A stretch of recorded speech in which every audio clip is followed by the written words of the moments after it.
Урматтуу Москвада эмгектенген мекендештер, сиздерге границага кирди чыкты жасоо зарылчылыгы жаралса, анда биз сиздер үчүн кызмат кылабыз.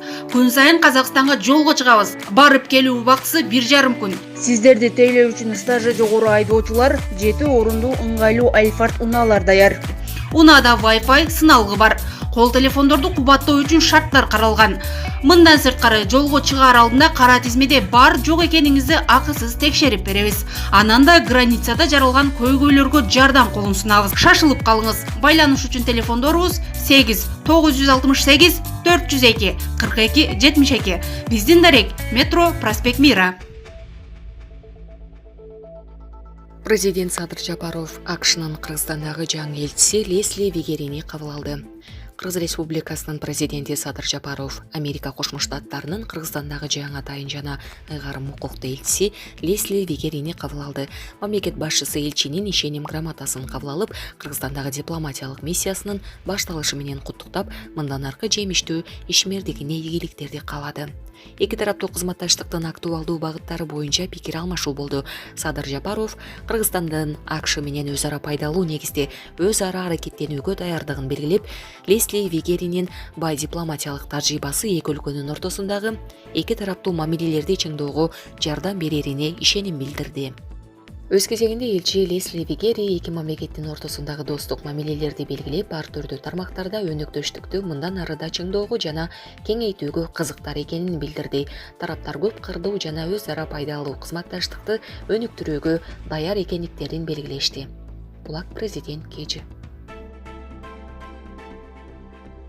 Тазабек Икрамов: Баткенде болгону эки үй бүтүргөнбүз. Бул уят. Тазабек мырза, Баткендеги жаңы курулуп жаткан үйлөр боюнча эмне айта аласыз? Кече сурадык, эки үй бүттү. Анын дагы документи толук бүтө элек, тапшыра элекпиз. Пайдубалы түптөлүп калгандары бар. Кээ бирөөлөрүнүн дубалы урулуп, кээ бирөөлөрүнүн чатыры жабылып жатат деп мам курулуштун жетекчиси өзү айтты. Бизде 2 айда үйлөр бүтүп, элге тапшырылып калат го деген үмүт бар болчу. Тилекке каршы андай болбоду. Канчалаган мекендештерибиз ошол жерде үй жайсыз отуруп кыйналып, 1 миллиард 400 миллион сом бөлүнгөн. 2-3 айдын ичинде үйлөрдү бүтүрүп койгонго толук мүмкүнчүлүк бар эле. Болгону эки үй бүттү деген бул уят. Сиз Баткенди Манас облусу деп атоону сунуштап жатасыз. Бул сунушуңуз канчалык деңгээлде колдоо табат? Мен болгону сунуш бердим. Сөзсүз Манас облусу болсун деп таңуулап же мажбурлай албайм. Бул тек гана сунуш. Мен өз пикиримди айттым. Аны ким кандай кабыл алса өз эрким. Мындай сунуш киргизгенимдин себеби кээ бир уламыштарда Манас атабыздын туулган жери Баткен деп айтылат. Мен ошонун негизинде Манас атабыздын ысымы баарыбыздын башыбызды бириктирип, мекенибиз Баткенден башталса деген жакшы ой менен айттым. Булак Назар Ньюс кежи. Донецк элдик республикасы жана Луганск элдик республикасы жаңы конституцияны кабыл алышты. Донецк элдик республикасынын парламенти аймактын жаңы конституциясын кабыл алганын РИА Новости билдирди. Документ 2 окууда каралып, жыйында депутаттардын 76-сы долбоорду колдогон. Республиканын башчысынын милдетин аткаруучу Денис Пушилин добуш берүү алдында парламентте сүйлөп жатып, бүгүн жаңы Россиянын тарыхы жазылып жатканын билдирди. Биз тарыхый окуянын катышуучуларыбыз. Негизги мыйзам балдарды үй бүлөдө патриоттуулукка жана атуулдукка тарбиялоонун артыкчылыктарын белгилейт. Биз адилеттиктин жана абийирдин мыйзамдары боюнча жашоо укугу үчүн күрөшүп жатабыз, деди Пушилин. Жаңы конституцияны бүгүн Луганск элдик республикасынын элдик кеңештин депутаттары да кабыл алышты.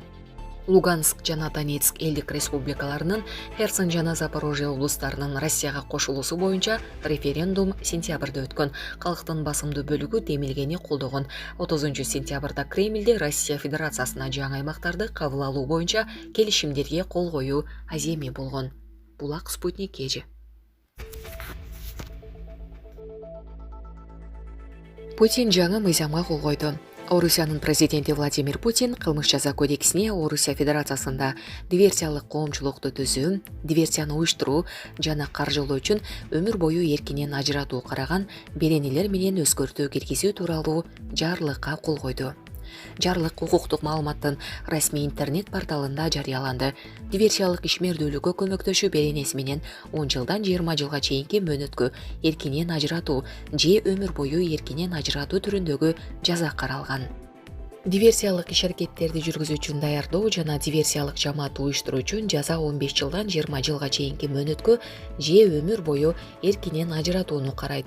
Мындай уюмга катышуу 5 жылдан 10 жылга чейинки мөөнөткө коркунуч жаратат. Мыйзамдын авторлорунун бири Мамлекеттик Думанын Коопсуздук жана коррупцияга каршы күрөшүү комитетинин башчысы Василий Пискарев 14 декабрда билдиргендей, 2022 жылы диверсиялардын саны кескин түрдө 21ге чейин көбөйгөн, 2021 жылы бирөө гана катталган. Пискарев өмүр бою эркинен ажыратуу жазасын толук негиздүү деп атады. Булак Назар Ньюс KG. Садыр камчы эмес. Бишкекте төрөлгөн 3М'ге кандай ысымдар ыйгарылды?